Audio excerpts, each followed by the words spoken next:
Now, the elderly are being encouraged to get the COVID-19 vaccination, and over 160,000 Pfizer vaccines have been administered so far.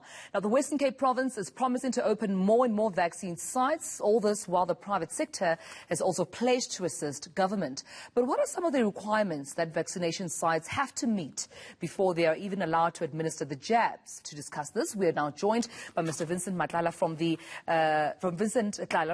South African Pharmacy Council. Mr. Tlala, thank you for your time. Look at me there giving you a wrong surname, Vincent Tlala. I appreciate your time. Let's start with this. I mean, I for one did not know this, but it's quite important information. There's a process that, one or an organization needs to follow to be processed before you can open a vaccination site, right? What does this process mean, and how long does it take? No, thank you, Dumelo, and thank you to the viewers. The process that we follow in terms of giving a site to be accredited for vaccination is as such that you have to make an application to the Department of Health. The South African Pharmacy Council hosts the system, so you go through that particular application. Firstly, you have to be a health establishment. I think that's more the critical part about this whole issue of accreditation. Right. Health establishment, we refer to a pharmacy, a clinic, a community health center, a hospital, whether it be private or public hospitals. And I think that's important, Mr. Tlala, because oftentimes we've heard communication that, the department needs more and more volunteers to come out, assist senior citizens with either registering and sharing information. But this could be stretched to just people setting up and erecting a tent and thinking they're trying to help government. But you're saying all of this is illegal. Yes, you may not do so unless if you are accredited. Maybe if I could give you an insight in terms of how we look at the accreditation of sites. The government policy is that you will have small sites, the medium sites, and the mass vaccination. So if I could indicate what is a small site, we refer to a pharmacy or we refer to a clinic. So there you are looking at vaccinating between 80 and 100 people per day. If you are looking at a medium or a large site, you are looking at vaccinating between 300 to 1,000 per day. Mass vaccination, we refer to facilities where you will vaccinate 2,500 and upwards per day. So what we have done so far, Dumelo, is we have accredited clinics and pharmacies. If I could give you numbers from what we have in terms of the small sites, we have accredited to date 461 clinics, pharmacies 864, acute hospital about 46. And then if we refer to the medium and the large sites, which are your hospitals, either be district hospitals, national hospital or provincial, we have to date accredited about 520 sites. Right. The mass vaccination, that's where we are moving into. To date, we have done about 3 of those, and that's where we are looking at vaccinating between 2,500 upwards persons per day. And towards the mid-July also, you will have more of this massive vaccination. As a country, we are looking at having about 30 or so mass vaccination sites to a maximum of 50. All right. And Mr. Tlala, with that being said, with some of the numbers that you've just given me there, how many more applications do you still have to approve? I'm talking here about small, medium, or even large, vaccination sites that perhaps are still in your backlog.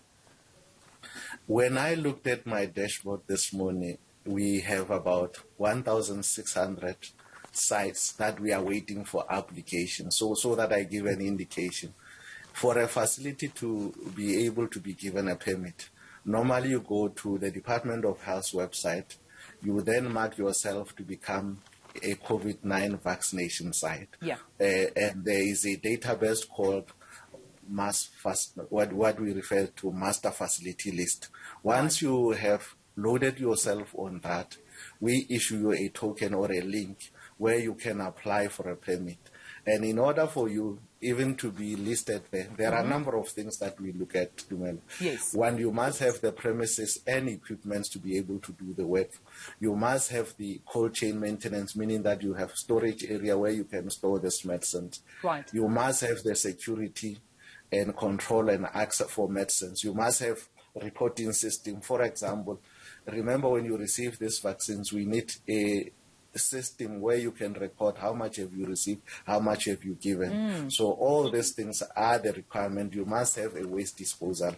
So nobody who's not a health establishment or who doesn't understand these processes can be accredited. All right, I have to jump in there due to time, and very briefly, please, if you may, Mr. Tlala. I mean, because we know that unfortunately there have been criminal activities when it comes to either the selling of, PPE that doesn't meet the requirements, at least the standard requirements by the health sector. There've been, sales of, vaccine online. These obviously not being safe to use.